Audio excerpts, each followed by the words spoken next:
Следователи расследуют гибель 4 человек, тела которых были обнаружены в гаражах в Сунтарском и Намском районах республики.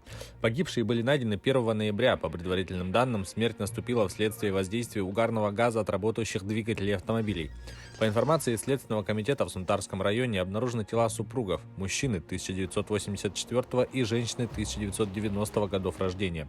В Намском районе при аналогичных обстоятельствах в салоне автомобиля Toyota Ipsum обнаружены тела 2 женщин 1969 и 1976 годов рождения.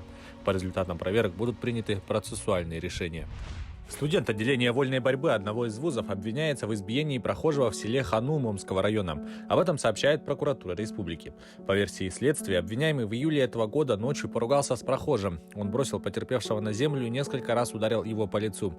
Борец сломал мужчине ключицу и несколько зубов. Его обвиняют в умышленном причинении средней тяжести вреда здоровью. Отмечается, что в ходе следствия обвиняемый полностью признал вину и возместил потерпевшему причиненный моральный вред. Уголовное дело направили в суд для рассмотрения по существу. Житель Мирнинского района подозревается в краже денег с банковской карты. Пострадавший мужчина, с карты которого были украдены деньги, обратился в полицию. Подозреваемым оказался ранее неоднократно судимый 43-летний знакомый заявителя. Установлено, что мужчины вместе выпивали. В ходе застолья потерпевший попросил подозреваемого сходить в магазин за добавкой и передал свою банковскую карту, сообщив пин-код. Однако злоумышленник обратно не вернулся. Обналичив в банкомате 5000 рублей, он купил спиртное и пошел в гости к другому приятелю.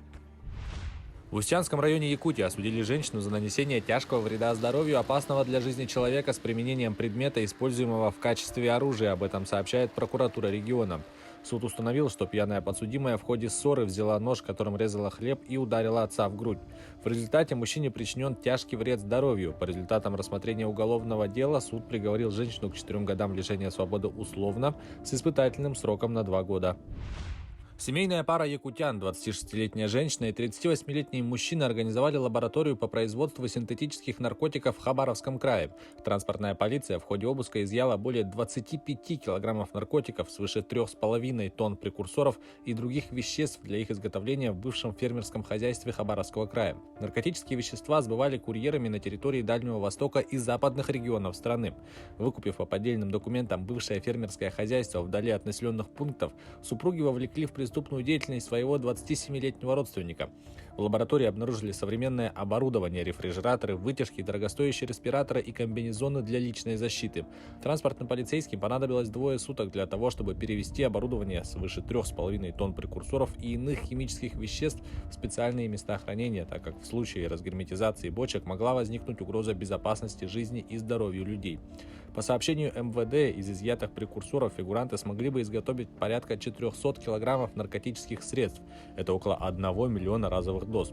Суд приговорил 38-летнего организатора к 7 годам в колонии строгого режима, а его 27-летнего родственника к 5,5 годам. Следователи Ивановской области возбудили уголовное дело по факту незаконного лишения свободы. Так, по данным следствия, на протяжении более 2 лет, с июля 2018 по октябрь текущего года, неустановленные лица, обманывая людей о наличии у них смертельных болезней, убеждали их о невозможности их нахождения без угрозы для жизни и здоровья вне пределов территории, прилегающей к храму. Они лишили пострадавших возможности передвигаться по своему усмотрению и общаться с родственниками. Следователи провели обыски на территории как самого православного прихода, так и прилегающей к нему территории. В личном жилище бывшего настоятеля прихода изъята документация, в том числе об отчуждении недвижимости людей. Кроме того, изъято 2 единицы травматического оружия, на которые у бывшего настоятеля прихода отсутствовали разрешения, и почти 2 миллиона рублей.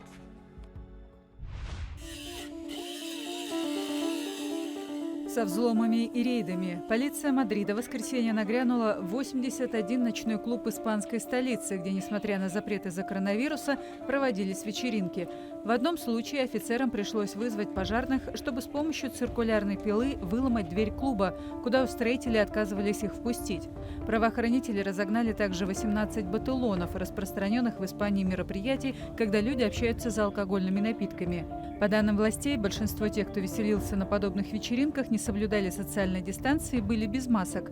На прошлой неделе Испания ввела чрезвычайное положение на полгода, что позволило ей принять меры по сдерживанию стремительного роста числа зараженных коронавирусной инфекцией. Официально в стране заболели 1 185 000 человек, но премьер-министр Педро Санчес заявил, что реальное число, скорее всего, превысит 3 миллиона. Умерли более 35 000 человек.